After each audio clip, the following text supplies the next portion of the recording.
I'm David Bienenstock. I'm the author of the new book, How to Smoke Pot Properly, a highbrow guide to getting high. That's my shameful self-promotion.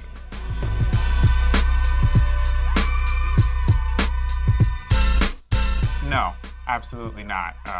It's not related to body weight. It affects you based on how it's absorbed into your body through the brain and through your endocannabinoid receptors. So big, huge, giant guys puffing weed can go down, and little skinny guys are smoking all night.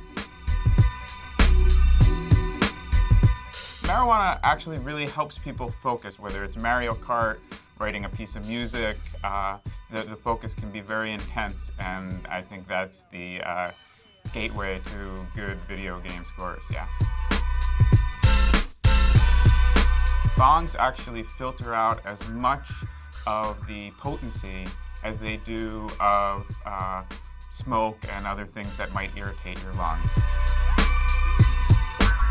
Vaporizers, on the other hand, are excellent in that they don't bring your cannabis up to the point of combustion, which creates smoke and which creates irritants. So I'm a big advocate of vaporizing.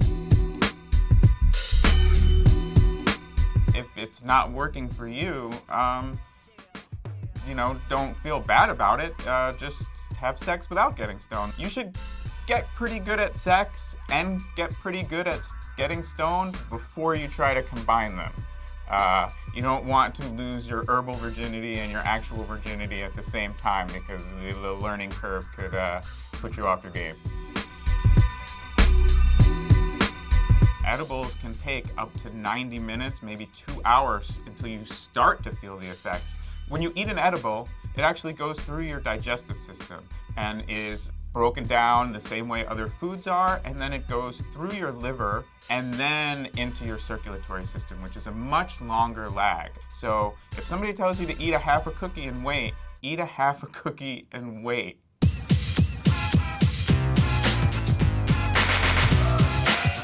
No, cannabis absorbed through the lungs is absorbed through a series of receptors that are throughout our entire bodies. And it's called the endocannabinoid system, and it's essentially the root level operating system of the entire human body. The cannabinoids are like a key that fits these locks inside your lungs, allows them to be absorbed directly. And this is also why we see cannabis as such a great medicine for so many different ailments. This is the you've got to cough to get off theory, which is more popular in dorm rooms than among scientists, because every study has shown that absorption through the lungs is very rapid with cannabis. You're getting all of the potency right away, so if you decide to hold it in as long as you can, all you're doing is making yourself lightheaded and keeping smoke in your lungs for no reason, and that's what leads to coughing fits. No, that's ridiculous.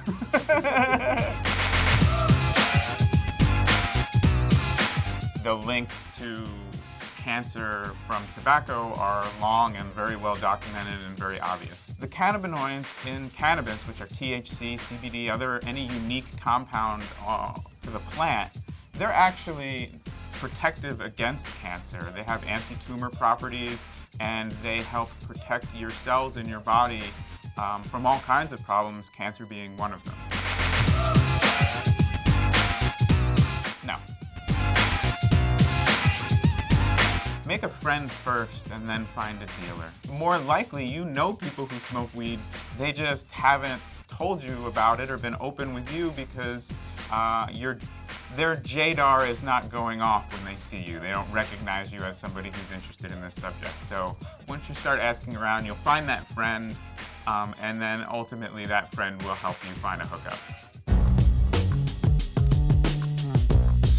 You want to grind it to the point where it's evenly ground up, but not so much that it's powdery. And if you leave it chunky, you're not going to get it to evenly burn, and you're not going to get the most out of your stash. The ethical considerations around buying cannabis really correlate in a lot of ways to the food system. If you can trace the product all the way from where it was grown, harvested, processed, distributed, and then sold to you, and you feel good about every step of that, then feel good about the final product. I think the comparison to alcohol is a great place to start. I'll say I enjoy alcohol. Obviously, alcohol should be legal. We tried alcohol prohibition and it was a terrible mistake. And marijuana is a much safer and an often more effective alternative. You know, that will put it in the perspective that they can understand. Some people do struggle with a dependence on marijuana, but treat it for what it is, a symptom of something in their life that maybe they're not dealing with as well as they should, and look at the reasons why they're using so much marijuana and not so much the marijuana itself, at least to start, and that's a great way to start the conversation. My belief is that at this point in our national security state, they are primarily not looking for narcotics, but your results may vary dog to dog. Let's be honest. Some pets like to get high. I'm not going to pretend that's not true. I've encountered them. They'll seek it out when somebody's smoking, and they enjoy it. But as far as like getting your pet high for a laugh, that's fucked up.